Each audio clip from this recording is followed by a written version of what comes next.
first ever retro review, you'll discover that the Sooners had to deal with adversity a month before their season even started. Just the season before, OU QB Rhett Bomar led the Sooners to an upset win over then number 6 Oregon in the Holiday Bowl, thus earning MVP honors. However, a few months later, just a month before the 2006 season opener, both Bomar and teammate offensive lineman J.D. Quinn got into a lot of hot water. That's because, thanks to an anonymous email and after investigating, head coach Bob Stoops had no other choice but to kick both Bomar and Quinn off the team.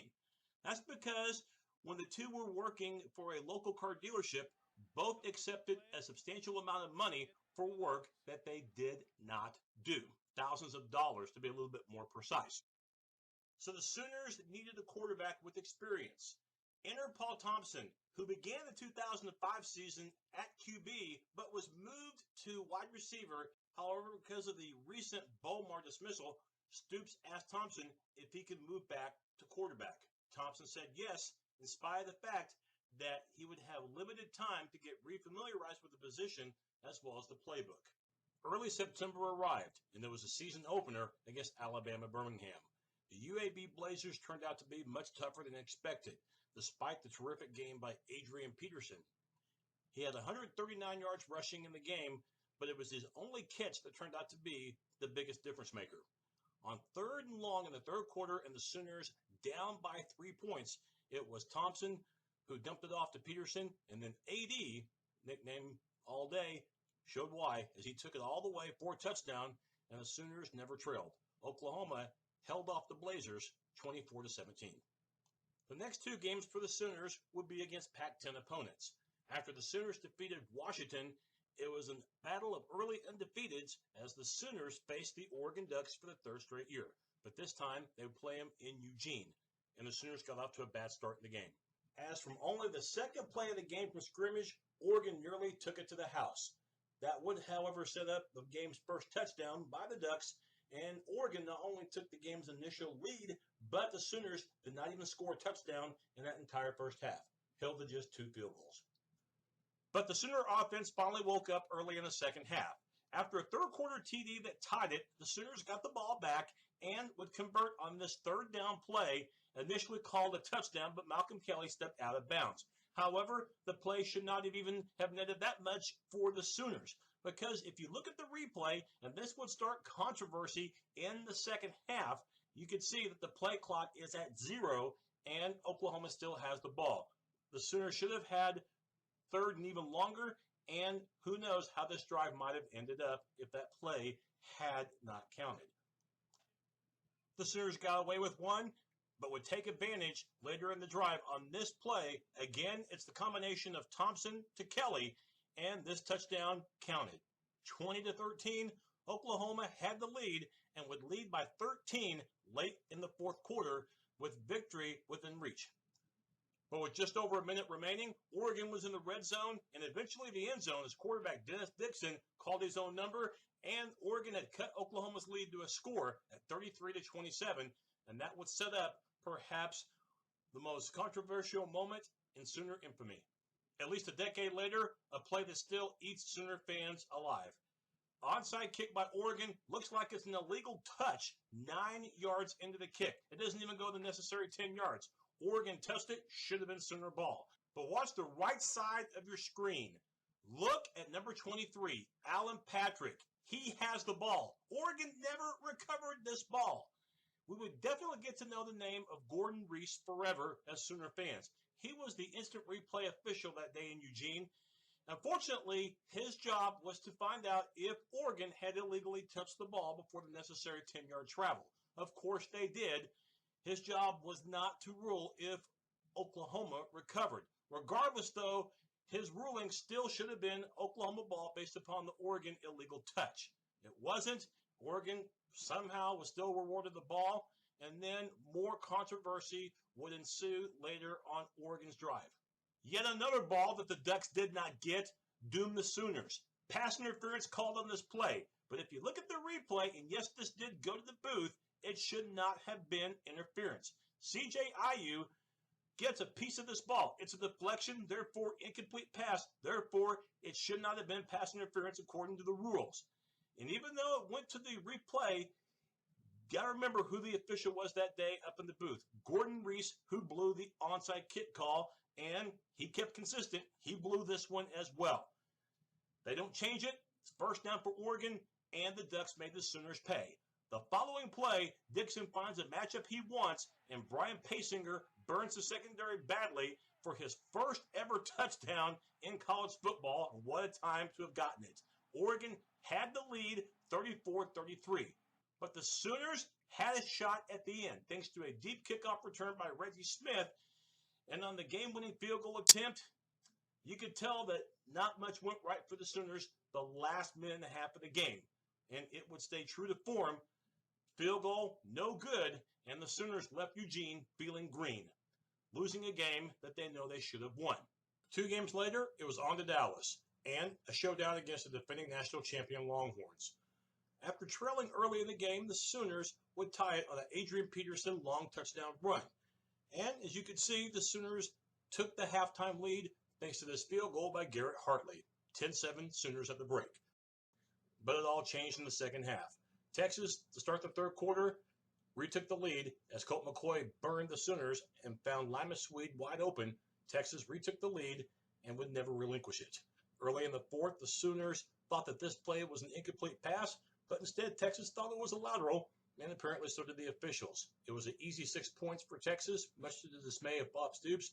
Texas, despite having only 80 total yards in the first half, outscores the Sooners 21-0 in the second half and wins the game 28-10, thus eliminating the Sooners from the national championship picture and putting OU in early jeopardy as far as trying to win the Big 12.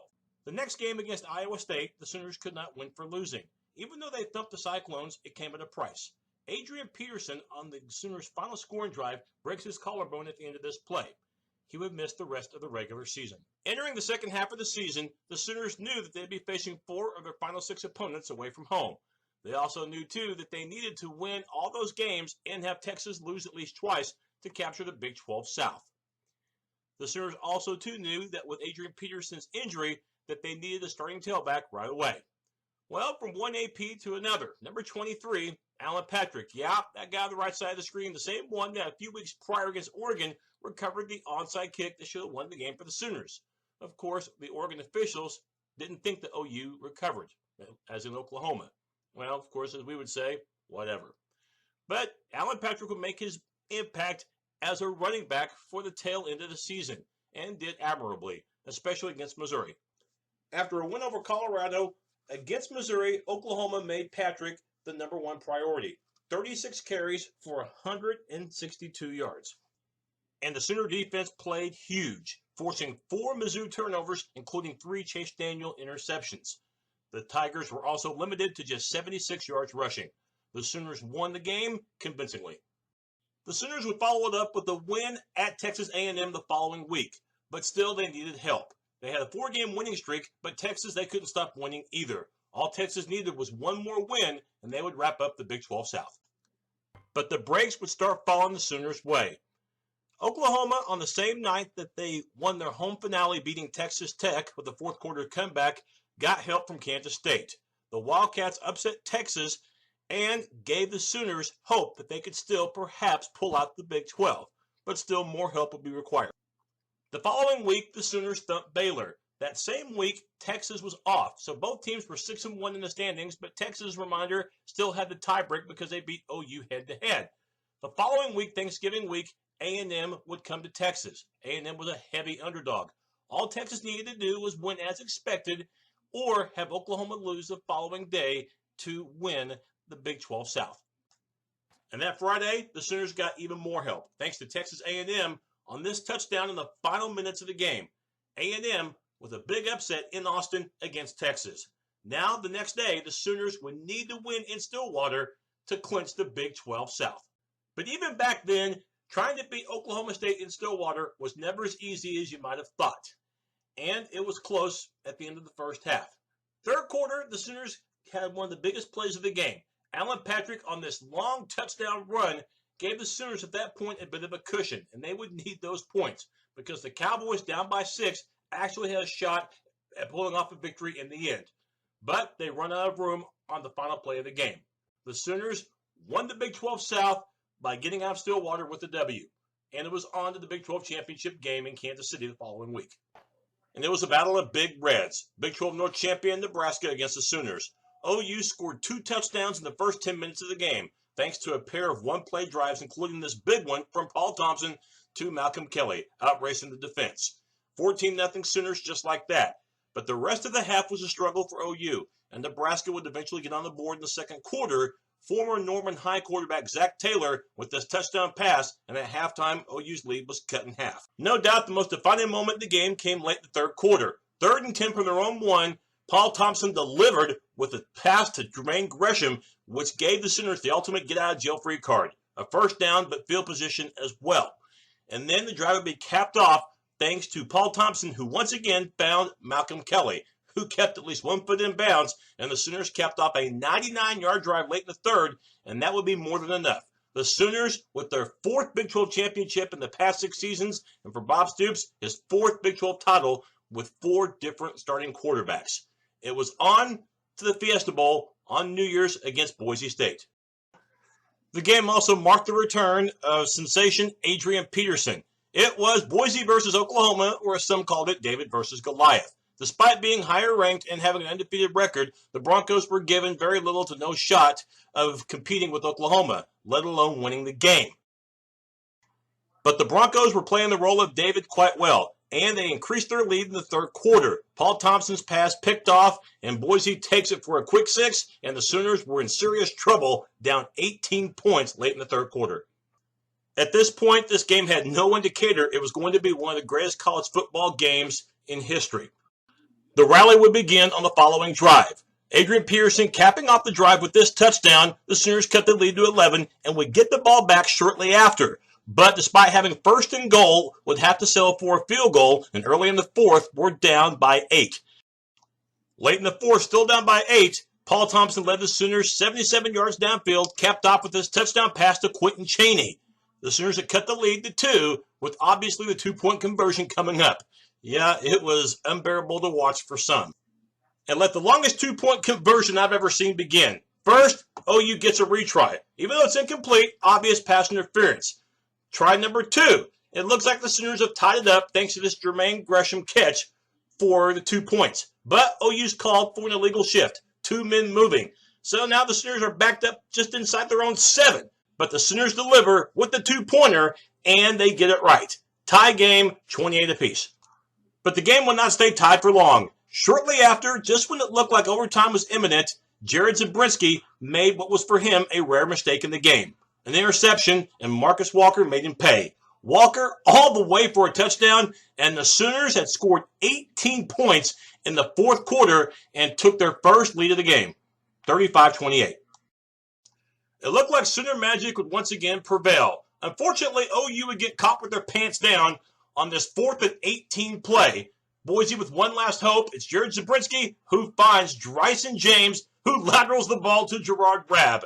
A 35-yard touchdown, a shocker, and the game was headed to overtime after all. Unbelievable. After the combined 49-yard hook and lateral play that sent the game into overtime, the Sooners would get the ball first in the extra session. The Sooners wasted no time. Adrian Peterson goes all day on this play and scores yet another touchdown. 25 yards, and the Sooners led 42-35. Little did we know, though, that this would be the last time that Adrian would ever carry the ball as an Oklahoma Sooner. But the Sooners again failed to get a 4th down stop on a trick play of sorts. Look at Jared Zabriskie, the quarterback. He's actually motioning to the left. Vinny Peretta gets the snap out of shotgun and finds Derek Schumann. Boise cuts the lead to 1 at 42-41. But as you figured out, Boise was not your typical team, and they laid it all on the line on the following play, gambling, going for the 2, and the win. And just like in the Holy Bible, David beat Goliath. But this time on the football field. Not with the stone, but with the Statue of Liberty, with the recipient, Ian Johnson, scoring untouched and capping off the perfect season for Boise State and the perfect upset, and what some consider one of the greatest college football games ever. The Sooners getting to 11-3 was an amazing feat in itself. Still, though, losing the Fiesta Bowl, especially the way the Sooners lost, was no question painful. Of course, you might remember us talking about Rhett Bomar, who was kicked off the OU team just a month before the 2006 season opener. However, he did finish his career playing for Sam Houston State, a Division I AA squad from Huntsville, Texas. In spite of the fact that he only played 2 seasons and played a combined 19 games, at that time Bomar became the school's all-time leader in both passing and career yardage. 2009, he was picked in the 5th round of the draft by the New York Giants, but was released just a week before the season opener. However, he was added back to the squad the following day on the practice team, and then very late that year, he got activated to the regular roster, a promotion. But the next year, he was released from the team. He would eventually sign with Minnesota, and for a brief period was actually the team's 3rd-string quarterback. However, Rhett Bomar never played it down in the NFL.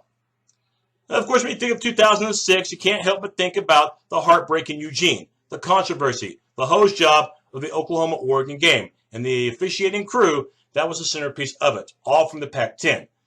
They were suspended 1 game as a result, and that included Gordon Reise, the instant replay official. Reise took a leave of absence for the remainder of that season, and just 2 days after that OU-Oregon game was interviewed, and he said, "I can't eat, I can't sleep, I've been getting death threats, I've got high blood pressure." Yeah, they'll probably do it right there. He contemplated retirement, but decided to come back in 2007. However, he was demoted from instant replay official to technical assistant. And finally, of course, what some consider one of the greatest games of all time, Oklahoma-Boise State, with the Broncos winning by 1 point in OT. Capped off the perfect season for the Broncos at Oklahoma's expense. Well, Boise, though, proved that they weren't just a one-year flash in the pan. Just 3 years later, they ended up having the perfect season, 14-0, and yes, they won the Fiesta Bowl, beating TCU. As far as the Sooners, they would make a return trip to the Fiesta Bowl the following season in 2007 by repeating as Big 12 champions, but once again, it would prove to be a loss. This time, it would be to a future Big 12 opponent, West Virginia. Hey, that's my look at the 2006 Oklahoma Sooners. Hope you enjoyed it. We'll see you next time.